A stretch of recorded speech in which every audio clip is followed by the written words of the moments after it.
Pessoal, mais uma vez estamos aqui para a nossa aulinha. Hoje vai ser uma aula exatamente só sobre exercícios.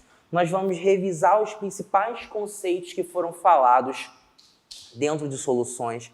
A gente vai falar de coloide, propriedades coligativas, unidades de concentração, a definição sobre soluções, né? Então, o coeficiente de solubilidade. A gente vai pegar aquela parte inicial de soluções e vamos revisar todos eles com base em exercícios, tá? O primeiro que nós vamos fazer é um exercíciozinho da FUVEST, questão sobre a parte de coloides. Ele fala o seguinte: azeite e vinagre, quando misturados, separam-se logo em duas camadas. Porém, adicionando-se gema de ovo e agitando-se a mistura, obtém-se a maionese, que é uma dispersão coloidal. Nesse caso, a gema de ovo atua como um agente. Então vamos lá. Relembrando rapidamente, a gente tinha esses principais conceitos aqui, né? E dentro da área de colóide, a gente tinha o termo gel, o termo sol, emulsificante, enfim, dispersante, dispersor, tinham vários conceitos. Mas aqui ele fala o quê? Que a gema de ovo faz unir, conseguir fazer essa liga, digamos assim, entre o azeite e o vinagre. Azeite e vinagre são dois líquidos que não se misturam. Porém, ele fala que quando você bota a gema de ovo e consegue bater os dois, ele vai conseguir juntar tudo aquilo. Então, ele tem que atuar como se fosse uma cola, digamos assim, para juntar tudo, formando a maionese, como ele fala. Alguns a gente já pode descartar. Por exemplo, catalisador, o termo catalisador é só porque ele acelera uma reação. Mas ele não faz acontecer ou não acontecer uma reação. Ele não seleciona se vai ou não acontecer. Ele só acelera, né? Aqui, no caso, ele fala que a gema de ovo vai fazer misturar. Então, não pode ser um catalisador. Oxidante e redutor é só para dizer se ele tem ganho ou perda de elétrons. Em nenhum momento ele fala sobre ganho ou perda de elétrons. Não tem nada a ver isso daqui, tá? Então, a gente já pode descartar essas três alternativas. Agora, hidrolisante e emulsificador. O que é cada um deles? Se ele é um hidrolisante, significa que ele vai fazer a hidrólise, ele vai fazer a quebra da molécula a partir da água, né? Então, por exemplo, quando você tem na parte da biologia, você tem os polissacarídeos, eu posso fazer uma hidrólise dele, eu posso fazer a quebra dele pela água, formando os disacarídeos, os monossacarídeos e assim por diante, tá? Então, o hidrolisante ele serve para fazer a quebra de moléculas. Ele não serve para unir moléculas, certo? Então, toma muito cuidado com isso. Por eliminação, tem que ser um emulsificador. Mas como que a gente sabe exatamente que é um emulsificador?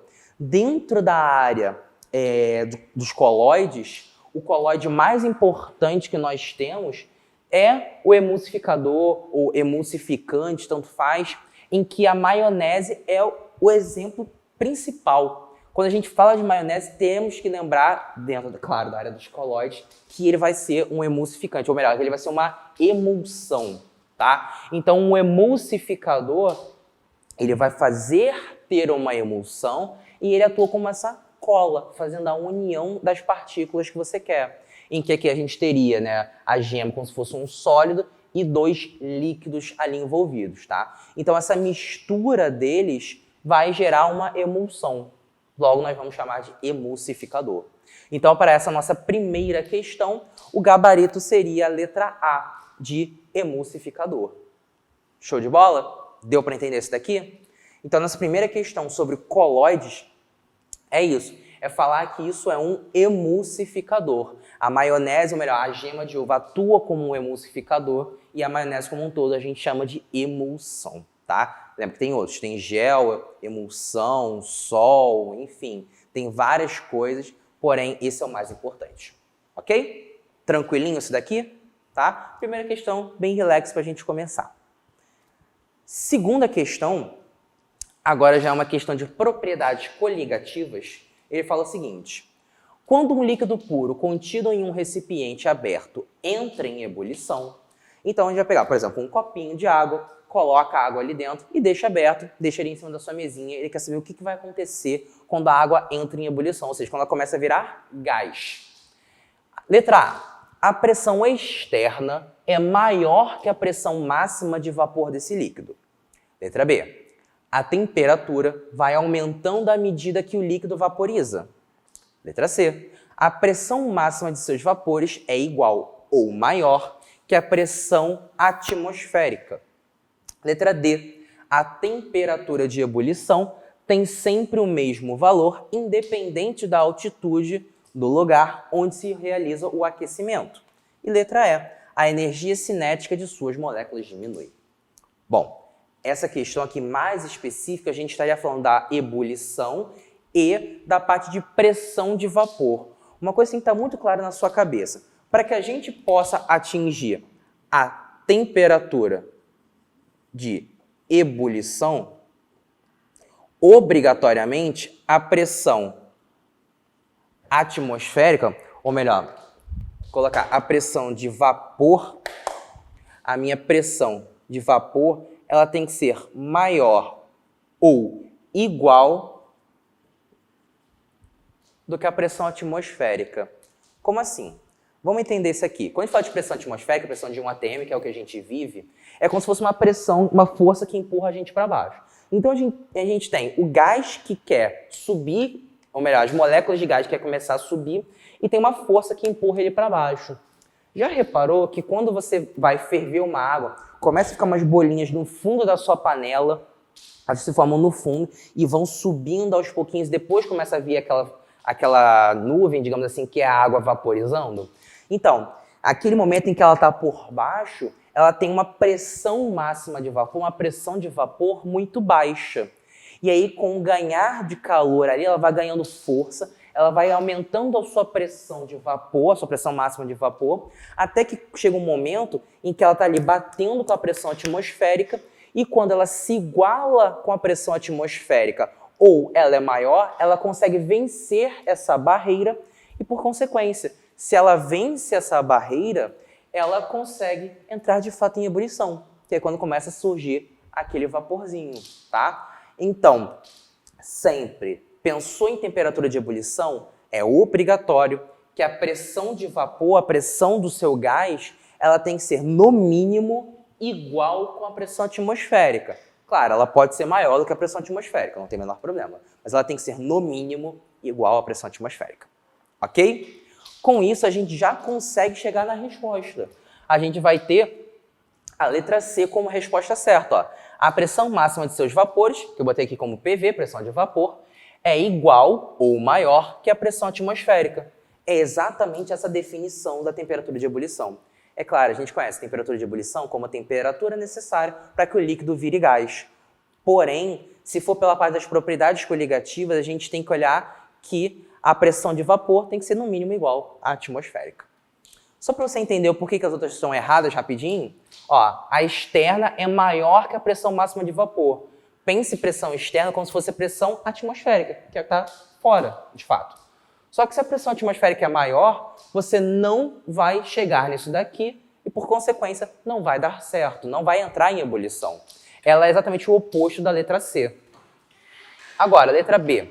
A temperatura vai aumentando à medida que o líquido vaporiza. Também não. A água, por exemplo, ela ferve a 100 graus Celsius.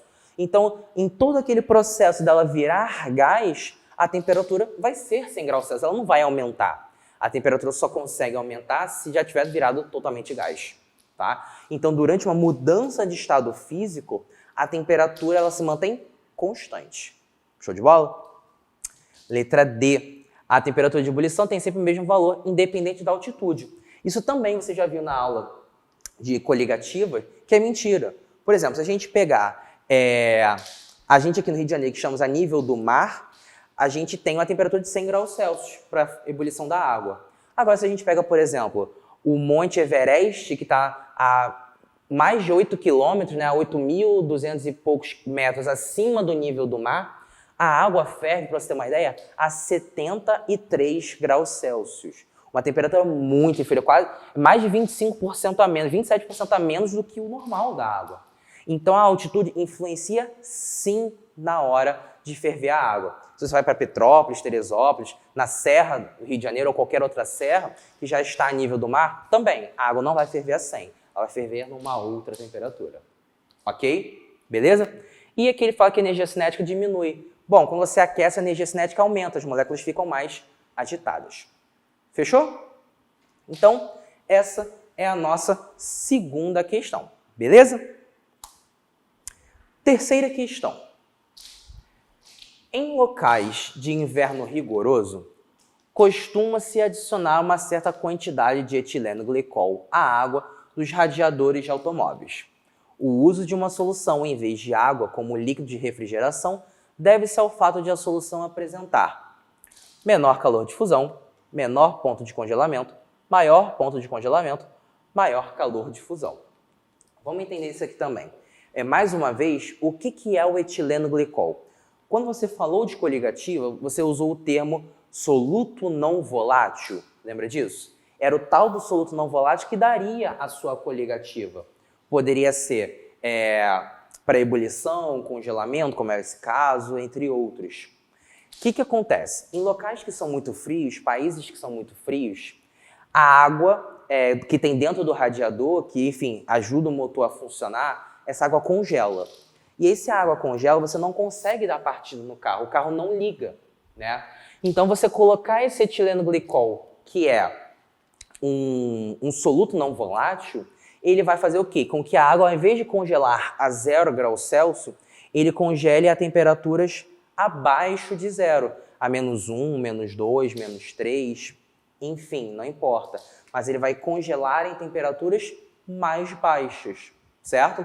Então, o soluto não volátil ele vai ajudar aquela água que está no radiador, vai ajudar aquela água a não congelar. E, por consequência, você fazer ligar o carro. Repara, pergunta para algum amigo seu, algum parente, em dias muito frios, quando você tenta dar partida no carro, às vezes demora para dar a partida, porque o motor frio não consegue ligar com facilidade. Mal comparando, é igual a gente quando está muito frio, a gente não quer levantar da cama, a gente não quer funcionar, digamos assim. É a mesma coisa com o motor. Em dias muito frios, eles não funcionam bem, tem que esquentar o motor para o carro andar bem. Então, o etileno glicol, ele serve justamente para evitar que aquela água que está dentro do seu radiador congele e evitar de dar quebra no motor ou coisa assim do gênero. Ele quer fazer com que o motor funcione sempre 100%. Tá? Então, a água que antes congelava a 0 graus Celsius, ela vai congelar em temperaturas abaixo de 0 graus Celsius, certo? Então, calor de fusão não tem muito a ver aqui. A gente está pensando justamente na água não congelar. Então, ficaria entre a letra B ou a letra C, de menor ponto de congelamento ou um maior ponto de congelamento. Aí vê comigo, ela era 0 graus Celsius. Se ela começa a ficar em temperaturas negativas, as temperaturas ficam menores, correto? A gente vai ter o quê? Um menor ponto de congelamento ou um maior ponto de congelamento? Bom, de 0 para temperaturas negativas, a gente está diminuindo a temperatura. Então, se antes a água congelava a 0, vai começar a congelar em temperaturas menores. Então, o meu ponto de congelamento vai ser menor. Para que fosse um ponto de congelamento maior, ele, sei lá, ao invés de congelar a 0, começaria a congelar a 10, 20 graus Celsius, né? E aí estaria aumentando de fato esse ponto de congelamento. Porém, como ele vai para temperaturas negativas, nós estamos diminuindo esse congelamento. Por consequência, nesse caso, a gente tem a letra B como a resposta certa, a letra B de bola. Foi aqui? Tranquilinho? Então, nessas 3 primeiras questões que nós fizemos, a primeira era de coloides, né, parte de emulsão mais especificamente, e as outras 2 foram de coligativas. É muito importante você lembrar aquelas 4 propriedades coligativas, que era a parte da pressão de vapor, que a gente chamava de tonoscopia, tinha a osmose, né, ou osmoscopia, como alguns chamam. A gente tinha a parte do congelamento, que a gente chama de crioscopia, e tem, por fim, a ebulição, que nós chamamos de ebulioscopia. Esse copia no final para indicar que é o estudo dele. Então, ebulioscopia é o estudo da ebulição e assim por diante. Show de bola? E lembrando, claro, que quando a gente coloca o soluto não volátil, a gente tem uma alteração dessas propriedades, seja para mais ou seja para menos. Correto? Tranquilo? Então, só para a gente ir lembrando alguns conceitos. Próxima questão que a gente vai fazer aqui hoje é uma questão agora sobre soluções. Ou melhor, para aquele início de soluções que a gente fala de solubilidade, ou coeficiente de solubilidade. Beleza? Então, para a gente começar aqui, vou só apagar isso que já tem escrito. Olha só. A 30 graus Celsius, a solubilidade do nitrato de prata em água é de 3.000 gramas por quilo de água. Vou anotar essa informação aqui, ó. Então, o meu coeficiente de solubilidade a 30 graus Celsius é de 3.000 gramas para cada 1 quilograma de água. Isso aqui é extremamente importante. Quando a gente fala de solubilidade, você pode ter, com a mudança da temperatura, a sua solubilidade varia. Eu posso ter uma solubilidade maior ou menor quando eu aumento a temperatura. Então, você fornecer a temperatura na questão é extremamente importante para criar um padrão.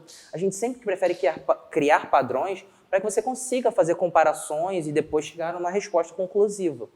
Então, numa questão, principalmente se ela envolver um gráfico, como a gente vai ver mais à frente, é obrigatório ele te dar a temperatura para que você saiba qual o coeficiente que nós iremos utilizar, qual o valor do coeficiente.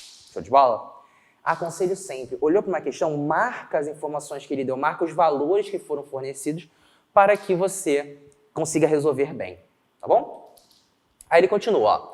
Adiciona-se a 30 graus Celsius 2.000 gramas desse sal a 500 gramas de água.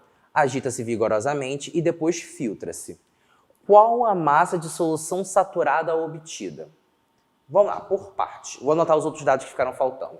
Ele deu, ó, a minha massa do sal, que é de 2.000 gramas, e deu a massa de água de 500 gramas, tá? Eu estou só recopiando as informações que ele já deu pra gente, tá bom? Não escrevi nada de novo. Aí ele quer que você diga qual é o valor, qual é a massa da solução saturada obtida. Vamos lembrar esse conceito. O que é uma solução saturada? Solução saturada é aquela em que, na quantidade de água que você está analisando, você dissolveu o máximo que poderia dissolver. Se eu viro e falo assim, eu estou saturado dessa situação, significa que eu cheguei no meu máximo, eu cheguei no meu limite, eu não aguento mais essa situação. Eu não consigo aguentar mais do que aquilo. Então, quando eu falo de solução saturada, é aquela que dissolveu tudo que poderia dissolver. Se você colocar mais, aquele a mais que você colocou não vai dissolver. Vai virar o que a gente chama de precipitado. Então, repara aqui comigo. O coeficiente de solubilidade, ele vai indicar para a gente justamente o ponto de saturação, ou seja, o momento em que se dissolve o máximo que poderia dissolver. Não é verdade? Então, o coeficiente de solubilidade é isso, ó. São 3.000 gramas do sal que conseguem se dissolver para cada 1 quilo de água. Então, se eu pego lá um potinho com 1 quilo de água, que é exatamente 1 litro, e coloco ali dentro 3.000 gramas do sal, é o máximo que eu poderia dissolver. Ali eu saturei a minha solução. Se eu pegar e colocar mais 500 gramas, por exemplo, de sal, esses 500 gramas a mais não vão se dissolver, justamente porque passou da saturação, virou precipitado, ok? Algumas informações estão implícitas aqui, quer ver? Ele fala que vai agitar, vai misturar e depois vai filtrar essa mistura. Se ele vai filtrar essa mistura, significa, a gente já pode tomar cuidado e achar que parte dessa massa aqui de 2.000 gramas não vai se dissolver, né? Então, desses 2.000, uma parte vai se misturar, vai se dissolver nessa quantidade de água e a outra parte não vai se dissolver. Até porque ele pede somente a parte saturada. Se ele perguntasse assim, qual é o valor da solução total? Pô, seria 2.000 mais 500. Já daria a letra D, que seria 2.500. Porém, não é o caso, né? Aqui, ele quer saber somente a parte saturada, o quanto de fato se dissolveu. Então, para que eu consiga saber exatamente o quanto dissolveu, eu tenho que olhar nessa quantidade de água qual é o máximo que se dissolve. Como que eu posso fazer isso? Com regras de 3, usando o coeficiente como referência, né? Então, vou fazer uma regrinha de 3 bem simples, que é o seguinte, ó. 3.000 gramas do sal se dissolve em 1 quilograma de água. É isso que o meu coeficiente me fornece. Se a gente fosse separar as etapas, digamos assim, na primeira linha da sua regra de 3, é sempre os dados do coeficiente, né, de solubilidade. A gente fala que a primeira linha é uma linha teórica, uma linha de dados de referência. E quem é sempre a nossa referência? O próprio coeficiente. Faz sentido isso? Então, na primeira linha, eu só coloco as informações do coeficiente. Agora, na segunda linha, eu vou colocar a quantidade de água que eu tenho e o sal. Eu não quero descobrir o máximo de sal que vai dissolver? Poxa, então aqui tem que ser o X, porque o X vai me dar exatamente o máximo de sal que pode ser dissolvido. Agora, preste bastante atenção. Tá vendo que aqui está em 1 quilo e aqui está em gramas? São unidades diferentes. Se eu colocar 500 aqui, eu vou chegar numa resposta completamente errada. Não vai fazer sentido. Então, eu preciso converter. Ou 1 quilo passar para gramas, certo? Ou esses 500 gramas passar para quilos, tanto faz. Tá? Ou passar grama para quilo aqui. Então, 500 gramas é igual a 0,5 quilos. Vou colocar aqui, então, 0,5 quilogramas de água. Show de bola? Então, só convertir para ficar tudo na mesma proporção, ficar bonitinho. Agora, só multiplicar cruzado. Como a gente está um pouquinho aqui sem espaço, vou simplificar aqui, ó. 1 com 0,5 fica 2 e 1 aqui. Desculpa, ao contrário. Simplificando por 0,5, né? Ficaria 2 e 1. Então, basicamente, seria o quê? 3.000 dividido por 2. Ou, se você quiser logo, 3.000 vezes 0,5. Tanto faz, vai dar a mesma coisa. Eu posso dizer, então, que esse X vai ser igual a 1.500 gramas de sal. Ou seja, nessa massa de 500 gramas de água, eu só consigo dissolver 1.500, tá? Então, vou até colocar aqui, ó, que esse valor é o máximo dissolvido.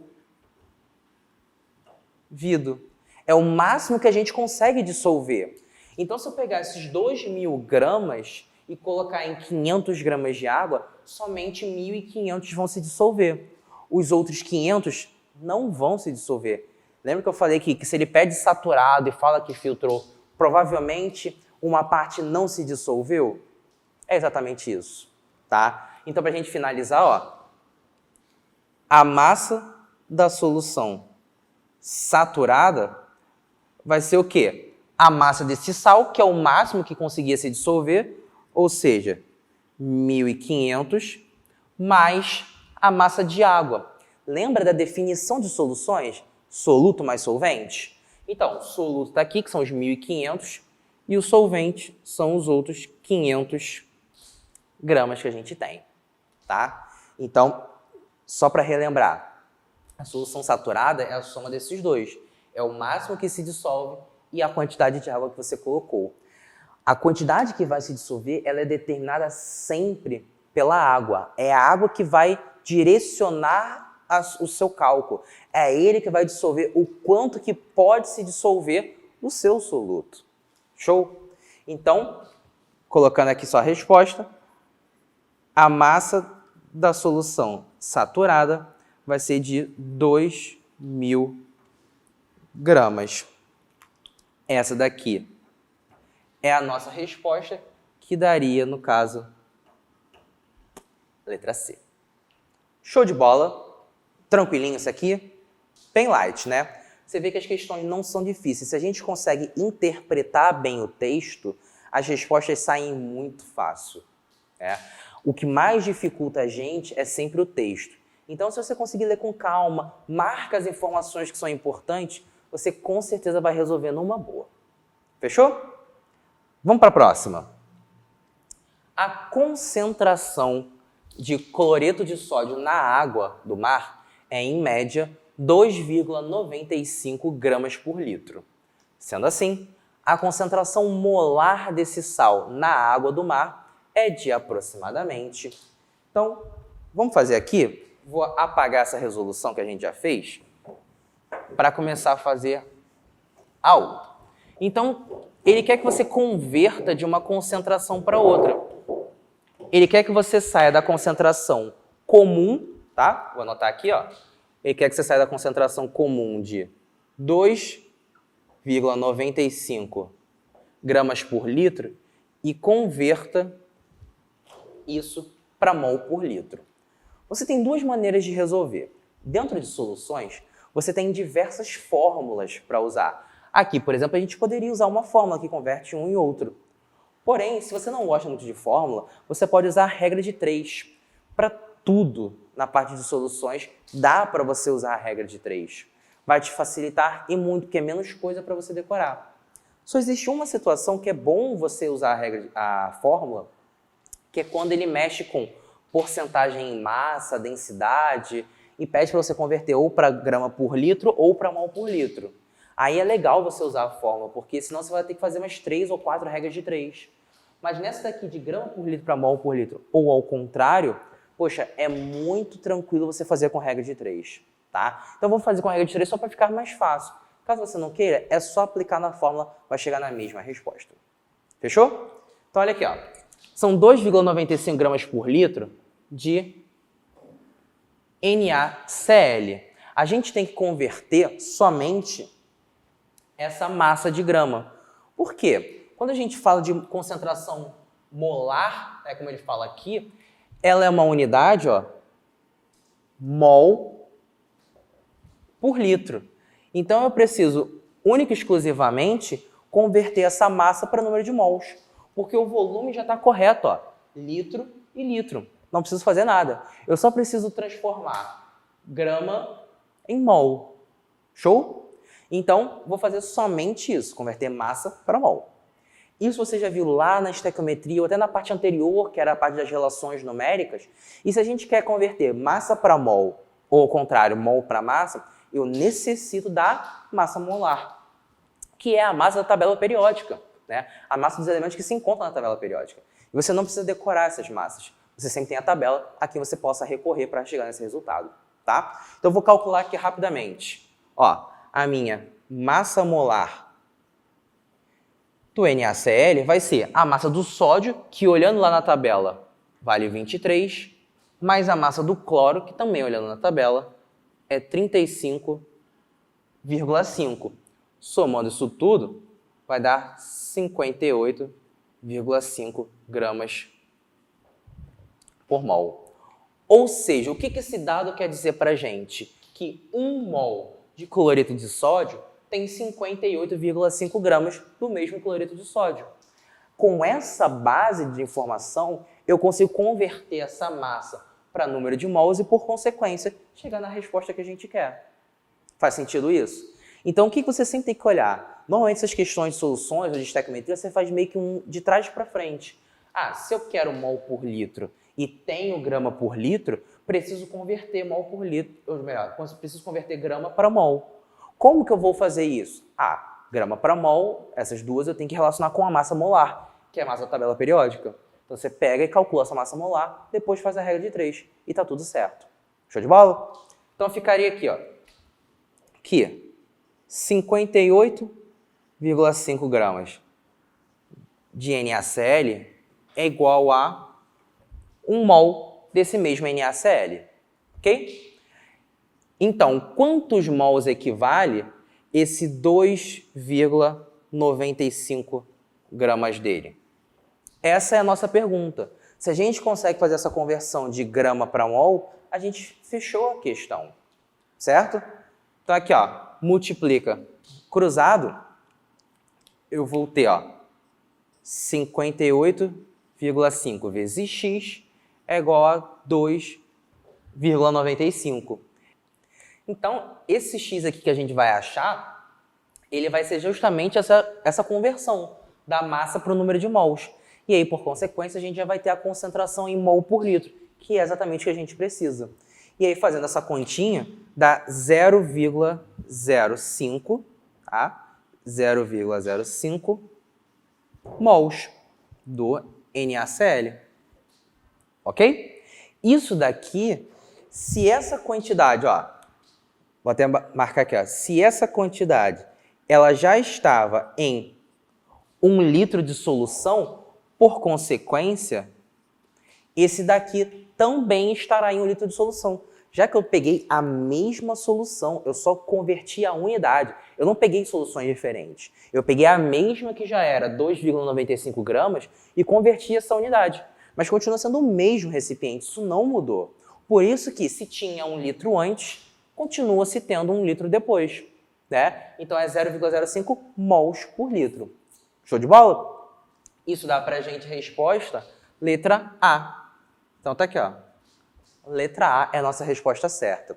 Se você não quisesse fazer com regra de 3, quisesse fazer com fórmula, seria mais ou menos assim. A gente ia usar aquela fórmula que é assim, ó, C igual a M vezes MM, que é o quê? Concentração comum, que é o que a gente já tem, molaridade, que é o que ele pergunta, e a massa molar, que foi isso aqui que a gente calculou. Se você substituir, você vai chegar na mesma resposta. Independente de se você faz com regra de 3 ou com fórmula, tem que dar a mesma resposta.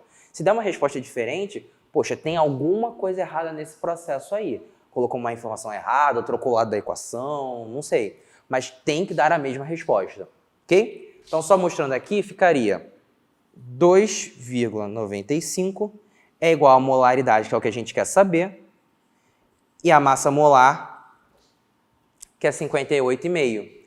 E aí, esse meu M, essa minha molaridade, também vai dar 0,05 mol por litro. Como eu te falei, tem que dar a mesma resposta. Se você não fez se não deu a mesma resposta, volta e confere o que você fez de errado, tá? Independente da maneira, tem que ser a mesma resposta. Fechou? Tranquilinho isso daqui? Beleza? Posso para a próxima? Então vamos lá. Próxima questão. Questãozinha agora da UERJ, tá? Questãozinha que já caiu no vestibular. E ele fala o seguinte. Uma solução aquosa de cloreto de cálcio, CaCl2, soluto totalmente dissociado, foi preparada pela dissolução, ou seja, ele dissolveu, tá? O termo dissolução significa dissolver, 22,2 gramas do referido soluto em água, suficiente para completar 500 ml de solução. A concentração de íons cloreto em mol por litro de solução é igual a... Então, vamos por parte. Ele quer a concentração mol por litro. Aqui, ele deu para você. Então, eu preciso calcular, pegar essas informações dadas no texto e converter isso para mol por litro. Mais uma vez, a gente pode fazer ou com fórmula, ou a gente pode fazer com regra de 3. Vou te mostrar aqui como que funcionaria. Só apagar isso daqui. Presta bastante atenção na pergunta dele. Por quê? A pergunta dele fala aqui do íon cloreto. Então, antes de tudo, eu já quero deixar isso pré-montado com você, que é o seguinte, ó. O nosso cloreto de cálcio, quando colocado na água, por ele ser um sal, ele sofre dissociação. Ele vira os íons respectivos dele. Ou seja, ele vai virar o íon cálcio mais 2, ou 2 mais, e 2 do íon cloreto. Por que 2 do íon cloreto? Tá vendo que é CaCl2, você tem 2 do cloro, então você também tem que ter aqui, ó, 2 do cloro para que tudo saia correto, senão você vai chegar numa resposta errada ao final da questão, ok? Então toma muito cuidado com isso. Logo, o valor que a gente achar aqui do CaCl2, se a gente quer do íon cloreto, que é a pergunta de fato, basta a gente ter o quê? O dobro. Faz sentido? Ó, não é 1 para 2? Ah, então se aqui desse um valor x, para o cloreto ia ser um valor 2x. Beleza? Então, olha aqui comigo. Primeiro ele quer calcular mol por litro. Vou fazer com a fórmula aqui, eu vou alternando. Fórmula, regra de 3, para a gente economizar aqui. Tem pouco espaço e dá para te mostrar como é que funcionam as duas dinâmicas. A fórmula da molaridade que a gente conhece, ó, você tem duas, número de mols por volume, ou pode ser massa dividido pela massa molar vezes o volume. As duas são corretas, tá? Ah, mas qual das duas que eu vou usar? Depende da questão. Depende das informações que foram dadas na questão. Por exemplo, ele deu massa, volume, e se eu tenho a fórmula da substância, eu sei qual é a sua massa molar também. Logo, não faz sentido eu usar essa primeira fórmula aqui, justamente porque ela pede número de mols. Ele não deu número de mols em nenhum momento, mas ele deu a massa, ele deu o volume, né, que o outro já tem também de qualquer jeito, e se ele me deu a estrutura, eu também sei qual é a sua massa molar. Ok? Belezinha? Então vamos aqui, ó. Vou só puxar um pouquinho para baixo, que eu vou reutilizar esse espaço depois. Então, olha só. Vai ficar massa molar é massa dividido, molaridade é massa molar, massa dividido por massa molar vezes o volume. Essa é a fórmula que a gente vai utilizar. Então, eu vou substituir aqui as informações. Molaridade igual a massa, ele deu, é 22,2. Ele já deu essa informação para a gente, certo? Agora, qual é a massa molar do meu cloreto de cálcio? Aí, mais uma vez, você vai recorrer na tabela periódica para pegar essas informações. Olha aqui, ó. Vou puxar aqui a setinha. A massa molar vai ser a soma das massas de cada um desses elementos, né? Por exemplo, o cálcio, a massa molar do cálcio é 40. Vou colocar aqui, ó. 40. E você tem 2 átomos de cloro. Então, aqui ó, vai ser 40 mais 2 vezes, porque são 2 cloros, 2 vezes 35,5. Como eu te falei, não precisa decorar esses valores. Pega a tabela periódica, tá bom? Somando isso tudo, vai dar 111 gramas por mol. Tá? Esse é o valor que já conseguimos calcular. Vou substituir aqui então. 111, ok? 111. E aí toma muito cuidado agora. O volume ele deu aqui, ó, 500 ml. Mas não é mol por litro. Então, se é por litro e eu colocar os 500 aqui, vai dar errado. Eu não vou chegar na resposta que eu gostaria, que a questão pede pra gente. Então, eu preciso converter de ml para litro. Então, vai ficar aqui, ó, 0,5. Quando eu coloco esse 0,5, aí sim eu consigo converter de ml para litro. Bom, fazendo todas essas continhas aqui da nossa molaridade, você vai achar um valor de 0,4 mol por litro. Ou seja, esse valor que nós descobrimos aqui de 0,4 já é a nossa resposta? Não. Toma cuidado. Você tem essa alternativa 0,4, mas não é essa a resposta. Por quê? Ele pede dos íons cloreto, como eu já tinha te falado. E esse ele pede do íon cloreto, é desse cara aqui que ele está te perguntando. Toma muito cuidado. Se ele pergunta íon, não é essa a primeira resposta. E sim, você tem que fazer a dissociação do seu sal para chegar na resposta correta. Então, ó, esse 0,4 que nós achamos aqui é aqui, ó, 0,4. Porém, ele quer do íon cloreto. Então, vai ser, na verdade, aqui, ó, 2 vezes, deixa eu colocar até de outra cor, tá, que seria o 0,4, que eu já falei, né? 0,4 mol por litro. E aqui seria também, ó, 0,4 mol por litro. Só que você não tem 2 do cloro, então é 2 vezes o 0,4, né? Por consequência, a minha resposta final aqui é 0,8 mol por litro. Essa daqui é a minha resposta certa, que dá a resposta, né, da alternativa, letra D de dado. Beleza isso daqui? Show de bola? Alguma dúvida até aqui? Tranquilinho? Vamos para a nossa última questão da nossa aula de hoje, tá? Vamos finalizar a nossa aula de hoje com essa questão aqui, que também é uma questão da UERJ. Vou apagar aqui a nossa resolução.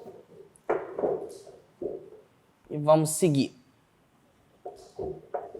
Ele fala seguinte: um laboratorista precisa preparar 1,1 kg de solução aquosa saturada de um sal de dissolução exotérmica, utilizando como soluto um dos 3 sais disponíveis em seu laboratório, X, Y e Z.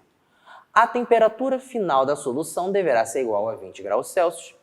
Observe as curvas de solubilidade dos sais em gramas de soluto por 100 gramas de água. Então ele dá aqui para você um gráfico e pergunta: a massa de soluto necessária em gramas para o preparo da solução equivale a... Então, como eu tinha te falado antes, quando você tem um gráfico, é necessário ele te dar uma temperatura. Porque, repara, tem várias temperaturas fornecidas, por consequência, várias solubilidades. Então, você precisa saber qual a temperatura que será usada como análise. Show de bola? Tranquilo? Agora, além disso, você tem 3 sais aqui. Você tem o X, Y e o Z.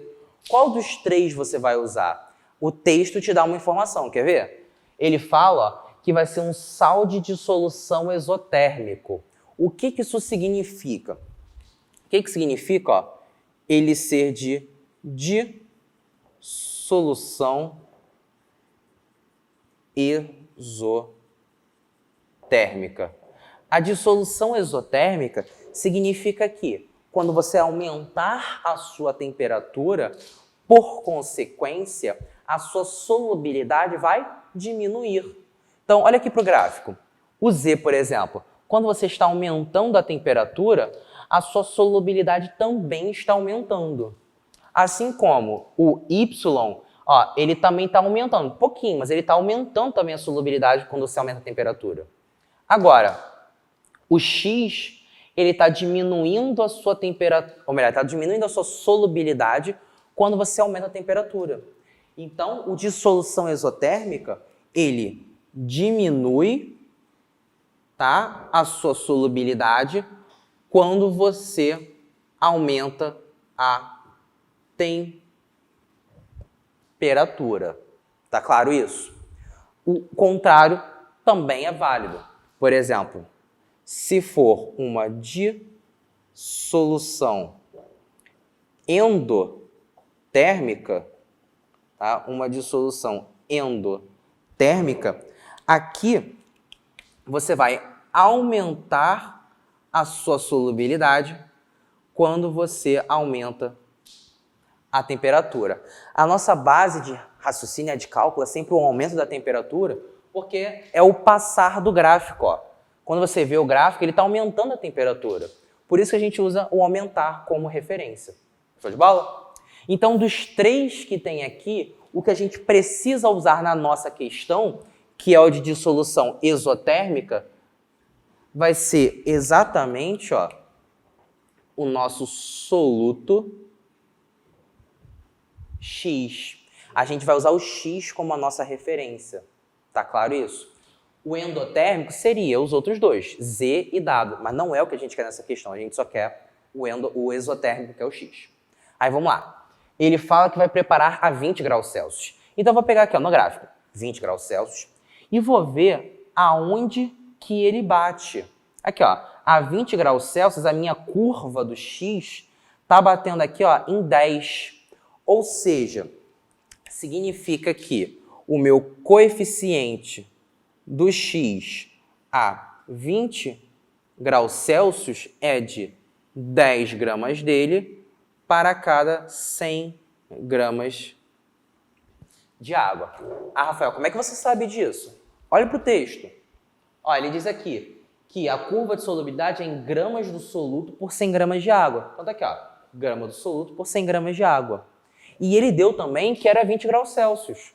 Olhando a 20 graus Celsius, está batendo exatamente, ó, no 10. Sempre você vai olhar, pegar a temperatura no eixo X e ver aonde bate no eixo Y. Esse valor que bate no eixo Y, ó, que é a solubilidade, vai ser exatamente o que a gente está usando aqui. Belezinha? Agora, ele quer preparar 1,1 kg de solução. Você tem que lembrar de uma definição que é a seguinte, para a gente fechar aqui, ó, que solução, uma solução é sempre o soluto mais o solvente. A gente já falou disso antes, né? Que solução é soluto mais solvente. Então, se eu quero preparar 1,1 quilos, eu preciso saber o quanto que eu tenho do soluto e o quanto que eu tenho do solvente. A pergunta é exatamente a do soluto, né? Então, para isso, eu preciso fazer uma regra de 3. Como que eu vou fazer essa regra de 3? Eu sei que, olha aqui comigo no coeficiente, eu sei que para cada 10 gramas de soluto, eu consigo formar 110 gramas de solução. Ué, como assim 110? A solução não é soluto mais solvente? Aqui, ó, soluto são 10 gramas, solvente são 100 gramas. 100, tipo, 10 mais 100, 110. Segunda linha, ó, a pergunta é o soluto, então é o X, e aqui é a solução que ele deu, ó, 1,1 kg. Só passando para grama para ficar igual, vai dar 1.100 gramas de solução. Beleza? Certo? Só estou copiando os dados que ele me deu. Agora é só fazer a conta. Vou simplificar aqui, vai dar 1,10. Então, esse meu X vai ser igual a 100 gramas de soluto. E essa daqui é a nossa resposta, que vai dar a letra A. Foi? Então, o que a gente precisa sempre lembrar? Os conceitos básicos da matéria, né? Por exemplo, solução é soluto mais solvente. Saber analisar um gráfico, ele sempre vai te dar uma temperatura e você vai, com base nessa temperatura, descobrir qual é a solubilidade. E lembrar disso aqui, exotérmico e endotérmico. Foi, galera? Então, por hoje é só. A gente termina essa nossa aulinha aqui de revisão com esses exercícios e a gente se encontra numa próxima. Um abraço e tchau!